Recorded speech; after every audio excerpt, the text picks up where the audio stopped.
जय श्री कृष्ण। मित्रों, पिछले सत्र में हमने बात की गीता के अध्याय 2 पे 15वें श्लोक में भगवान श्री कृष्ण ने अर्जुन को कहा कि जो व्यक्ति सुख और दुख दोनों को सहना सीखेगा, सहना जानेगा और सहेगा, वही मोक्ष का प्राप्त करने का उसे अधिकार है, वही मोक्ष के योग्य है, उसे ही ईश्वर का मार्ग मिलेगा, ईश्वर का आशीर्वाद मिलेगा। तो अगले श्लोक में अभी भगवान बता रहे हैं अर्जुन को, ना सतो विद्यते भाव ना भावो विद्यते सतः उभयोरपि दृष्टो अन्त्व अनयो तत्वदर्शिभिः। जो असत है, मतलब जो परमानेंट नहीं है, जो क्षण भंगुर है, उसका कोई अस्तित्व नहीं है, वो रहेगा नहीं। असत कौन है? असत है हमारा शरीर। जो हमारा अनित्य शरीर है उसमें चिर स्थायित्व नहीं है, वो टिकने वाला नहीं है। शरीर जन्म लेता है, बड़ा होता है, बूढ़ा होता है, फिर खत्म हो जाता है, मिट्टी में मिल जाता है। तो ये तो अनित्य है, और जो आत्मा है वो नित्य है। आत्मा जो है नित्य है, उसका कोई अंत नहीं होता है, वो शाश्वत ही रहेगा, शाश्वत ही है। ना सतो विद्यते भावो ना भावो विद्यते सता। जो सत्य है, और सत्य कौन सा है? आत्मा है, वो हमेशा रहेगा। और जो शरीर है वो असत्य है, वो नहीं है, वो नहीं रहेगा। और ये जो दोनों की प्रकृतियां हैं, शरीर का और आत्मा का, असत का और सत का, परमानेंट का और क्षणभंगुर का, इसको विद्वानों ने, जानकारों ने, होशियार लोगों ने काफ़ी रिसर्च करने के बाद ये कंफर्म किया कि शरीर नहीं टिकता है लेकिन आत्मा टिकता है। शरीर असल नहीं है, वो असत्य है, वो सही नहीं है, लेकिन आत्मा जो है वही सही है, और आत्मा हमेशा रहेगा। इसको वेद भी हमारे बोलते हैं। वेद जो है हमारे, वो कहते हैं कि भगवान और जीवात्मा ये सत्य है। भगवान का ही छोटा रूप जीवात्मा है, और वो जीवात्मा बाद में भगवान में जाके मिल जाता है। तो जो जीवात्मा है, जो हम हैं, जो हमारी आत्मा है, वो छोटा सा अणु है, लेकिन वो सत्य है, वो रहेगा, वो अमर है। और जो ईश्वर है वो तो हमेशा है, वो तो है ही, वो तो सबसे बड़ी सत्ता है। तो जो आत्मा है वो परमात्मा का एक हिस्सा है, टुकड़ा है, जो ये जन्म मृत्यु के बंधन में पड़ा हुआ है। शरीर में आता है, फिर दूसरे शरीर में जाता है, फिर जन्म लेता है, फिर दूसरे शरीर में जाता है, फिर मरता है, लेकिन उसकी जब मुक्ति होती है तो वो परमात्मा में मिल जाता है। इसीलिए भगवान को सच्चित आनंद कहा जाता है। सच्चित आनंद का मतलब नित्य सर्वज्ञ आनंद का महासागर। ठीक है। तो और जो माया है वो असत है, जो शरीर है, जो दुनिया की चीज़ें हैं, वो असत हैं, वो हैं लेकिन वो नाशवान हैं। वो आज हैं, वो कल नहीं रहेंगे, उनकी कोई सत्ता नहीं है।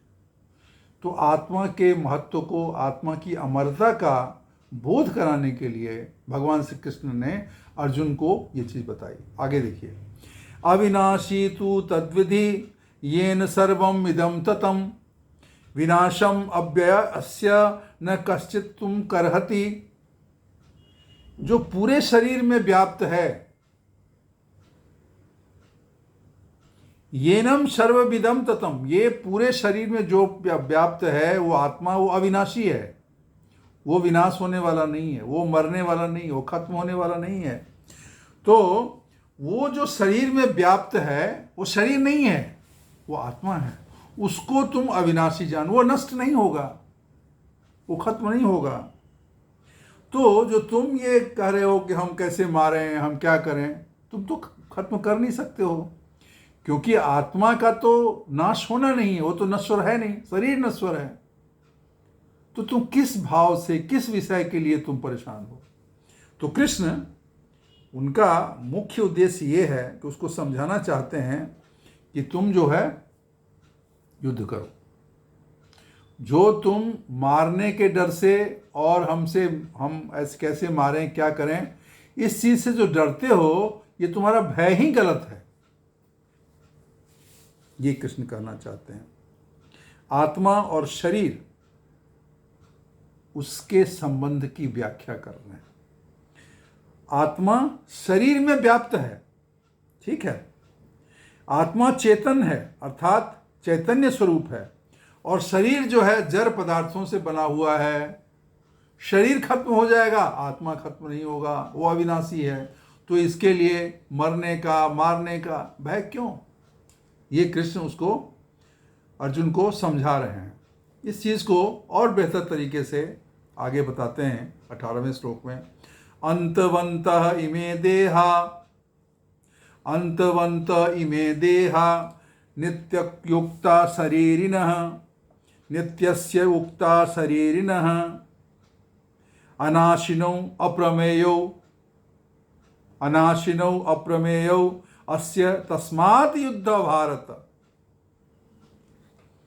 अनंतवंत देहा, ये जो देह है, ये भौतिक शरीर है, ये नष्ट होने वाला है, ये खत्म होने वाला है, ठीक है ना।